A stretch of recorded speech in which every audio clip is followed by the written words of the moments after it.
अस्सलाम वालेकुम, welcome to एमरात। दोस्तों, पाकिस्तान नेवी ने live fire power demonstration exercises conduct की हैं नॉर्थ अरेबियन सी में, और पाकिस्तान नेवी की पीएनएस असलत ने FM-90 surface to air missile system fire करके एक लो आरसीएस टारगेट ड्रोन को डिस्ट्रॉय किया। और इस FM-90 मिसाइल के बारे में ऑफिशियल प्रेस रिलीज में बहुत ही ज्यादा दिलचस्प वर्डिंग यूज की गई है कि ये FM-90 extended range surface to air missile है। करंट एयर डिफेंस कैपेबिलिटीज की बात करेंगे, और इंडियन साइड से जो बहुत बड़ा थ्रेट है ब्रह्मोस मिसाइल्स का, प्लस फ्यूचर में जिस तरह ब्रह्मोस 2 को डेवलप किया जा रहा है, देन राफेल M आएंगे इंडियन नेवी के पास, तो उसको काउंटर करने के लिए क्या current surface to air missile की फ्लीट इनफ है, या पाकिस्तान को फ्यूचर में अल्टीमेटली डिस्ट्रॉयर्स और long range surface to air missile systems की तरफ जाना पड़ेगा। दोस्तों, FM-90 को मैं एक्सप्लेन करता हूँ। तो FM-90 को रिसेंटली टेस्ट फायर किया गया बांग्लादेश नेवी की तरफ से भी, उनकी ब्रिगेड्स पर भी ये surface to air missile use होता है। FM-90 पाकिस्तान की जुल्फिकार क्लास ब्रिगेड्स पर डिप्लॉयड है,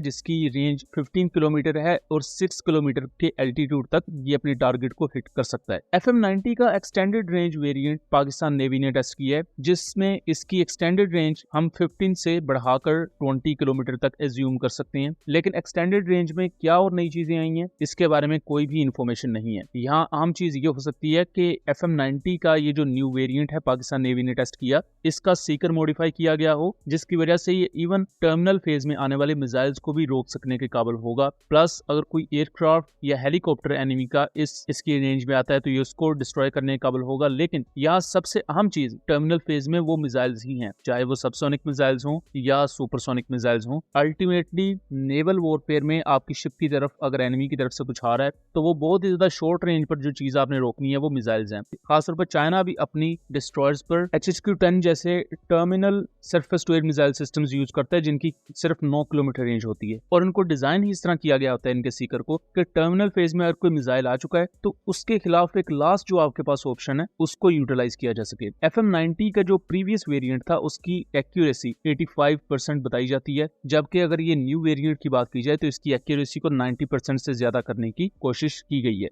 अब अगर फ्यूचर की जरा बात कर लें तो इंडियन नेवी अपने ब्रह्मोस मिसाइल्स में बहुत ज्यादा इन्वेस्ट कर रही है। उसके लॉन्गर रेंज वेरिएंट्स डेवलप किए जा रहे हैं, प्लस उनकी सी स्किमिंग कैपेबिलिटीज को ऑलरेडी इनहेंस किया जा रहा है। ऑनबोर्ड एवियोनिक्स को भी इनहेंस किया जा रहा है, क्योंकि लास्ट कॉन्फ्लिक्ट में पाकिस्तान मिलिट्री ने मल्टीपल ब्रह्मोस मिसाइल्स डिफ्यूज किए थे उनके ऑनबोर्ड सिस्टम्स में छेड़छाड़ करते हुए, जिसकी वजह से वो अपने टारगेट मिस कर गए थे। बट इन तमाम के बावजूद कुछ ब्रह्मोस मिसाइल्स ने अपने टारगेट्स हिट भी किए, जो कि एक रियलिटी है मॉडर्न वॉरफेयर की कि 100% इंटरसेप्शन एक्वायर नहीं की जा सकती। आपके पास जितने मर्जी बेहतरीन सिस्टम्स हों, फिर भी मिसाइल्स को नहीं रोका जा सकता। ना इंडिया रोक पाया, ना पाकिस्तान रोक पाया। अब यहाँ नेवी वाली साइड पर आम चीज ये है कि पाकिस्तान नेवी के पास जो 2 बेहतरीन surface to air missile systems हैं वो है HQ-16 जो कि तोगरुल क्लास शिप्स पर हैं, और फिर दूसरे हैं बाबर क्लास कॉर्वेट पर मौजूद कैम-ER और HQ-16 दोनों की रेंज 40-45 किलोमीटर के अराउंड है। बट कैम-ER में अहम चीज ये है कि इसमें एक्टिव रडार गाइडेंस मौजूद है कि अपनी टर्मिनल फेज में ये खुद अपनी टारगेट को ढूंढता है और हंट करता है।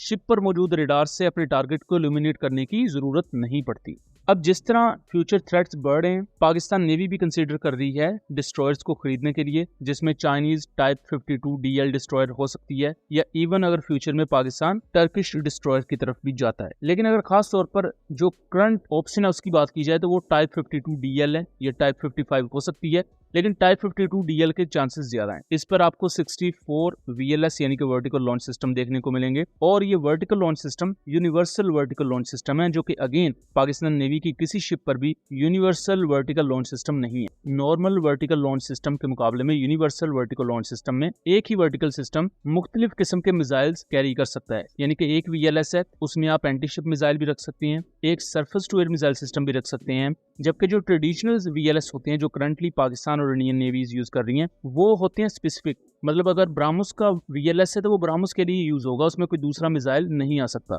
तो ये एक अहम चीज होती है। अब टाइप 52 DL में जो premium surface to air missile system है वो है HQ-9, जिसकी मैक्सिमम रेंज 200 किलोमीटर है, और हम पाकिस्तान में होने वाले क्लैशेस में इनकी परफॉर्मेंस देख चुके हैं, जहां बहुत कम सिस्टम होते हुए भी पाकिस्तान ने मल्टीपल ब्रह्मोस मिसाइल्स इसके थ्रू शूट डाउन किए, और कुछ दूसरे हाई वैल्यू टारगेट्स भी इसने डिस्ट्रॉय किए, जिसमें इंडिया का एक Heron MK2 unmanned aerial system भी शामिल था।